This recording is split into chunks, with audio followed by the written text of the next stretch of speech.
हर पंचायत में हम इस बात की कोशिश करें कि हम वहाँ जिम की स्थापना करें। मैंने तो पीछे भी पंचायतों को ऑफ़र दी थी कि आप मुझे जगह दो, आप जगह सुनिश्चित करो, उसमें हम ओपन जिम बनाएंगे। उसमें छोटा पार्क होगा, क्योंकि मैंने मलंडी में जाके देखा वहाँ बहुत अच्छा बना है, तो उस तर्ज पे हम और जगह भी बना सकते हैं जहाँ बेंचेज लगे हों, हमारे जो बुज़ुर्ग हैं, हमारे जो बच्चे हैं, उनके खेलने की व्यवस्था हो। तो मैंने पंचायतों से जो है अनुरोध किया है, लेकिन मुझे अभी पंचायतों से ज़्यादा इस विषय में कोई ज़्यादा अभी कोई मिला नहीं, इस तरह का रिक्वेस्ट आई हो कि आप करें। लेकिन मैं फिर से रिक्वेस्ट करना चाहता हूँ कि हम इस कार्य को भी आगे बढ़ाने की जो है कोशिश करें। विधायक जी, आपने एक अच्छी पहल की है कि रचनात्मकता को जोड़ा है युवाओं को नशाखोरी से बचने के लिए, और दूसरा आप जिम की बात कर रहे हैं कि वो शारीरिक रूप से दक्ष रहें। लेकिन आज आपने एक और महत्वपूर्ण बात करी कि ये बागवानी बाहुल्य क्षेत्र है और बागवानी को पर्यटन से जोड़ना जरूरी है। तो सरकारी स्तर पर ऐसे कौन से कार्य किए जा सकते हैं कि बागवानी को पर्यटन के साथ जोड़ के देखा जा सके? देखिए, मुझे ये लगता है कि जो डॉक्टर परमार की सोच थी वो बागवानी और पर्यटन को लेकर थी, और वीरभद्र सिंह जी जब मुख्यमंत्री रहे उन्होंने भी इस सोच को आगे बढ़ाया। आज हमें इस सोच को आगे बढ़ाने की जो है ज़रूरत है। तो हमारा जो क्षेत्र है वो सेब बहुल क्षेत्र है, और आपने देखा होगा कि विधानसभा में मैं जो है हमारा जो सेब बहुल क्षेत्र है उसकी एक बुलंद आवाज़ आपको विधानसभा में सुनाई देती है। और अभी हमने बहुत बड़े निर्णय सरकार ने किए, किलो के हिसाब से सेब बिकना शुरू हुआ है, यूनिवर्सल कार्टन शुरू हुआ है, और बहुत सारे काम अभी हमें करने बाकी हैं। कुछ समस्याएं आ रही है, हमें केंद्र से सहयोग नहीं मिल रहा है।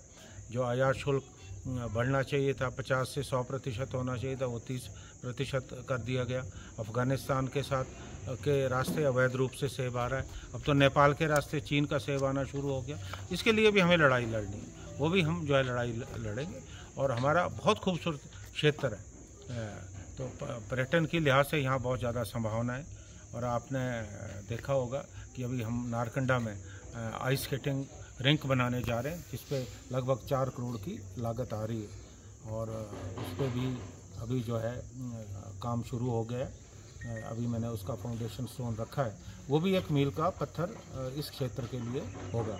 हमारे युवाओं को जो है जहाँ रचनात्मक कार्यों में वो जुड़ेंगे, वहाँ देश विदेश से वहाँ पर्यटक आएंगे, क्योंकि मैं उसको एक वर्ल्ड क्लास का आइस स्केटिंग रिंक बनाना चाहता हूँ। प्रतिस्पर्धा होगी, वो प्रकृति का आनंद भी ले सकते हैं, तो उसको हम बनाने वाले हैं।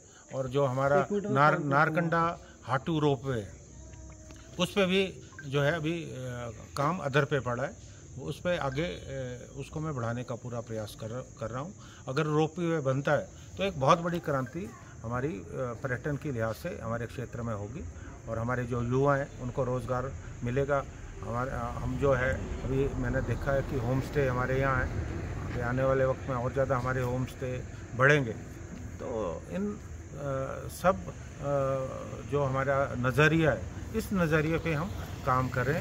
पर्यटन और हमारा जो है बागवानी क्षेत्र, अगर इस पे हम पूरी तरह फोकस करके चलते हैं तो निश्चित रूप से हमारे लोगों की आय और संसाधन जो है बढ़ेंगे। राठौर जी, रोजगार सृजन के लिए महिलाएं अब घर से बाहर निकल गई है, और सेल्फ हेल्प ग्रुप जो हैं उनको लेकर भी काफ़ी उत्साह है स्थानीय महिलाओं में।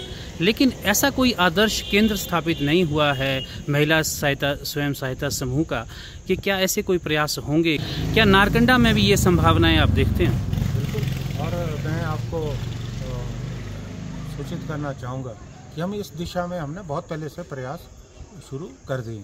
और अभी जब नारकंडा में ब्लॉक ऑफिस का लोकार्पण किया, तो हमारे जो एसडीएम साहब हैं, दूसरे अधिकारी हैं, हमने एक ब्लॉक की जगह देखी, और जो हमारे पंचायती राज मंत्री हैं उन्होंने भी इस बात को लेकर घोषणा की है, निवेद सिंह जी ने।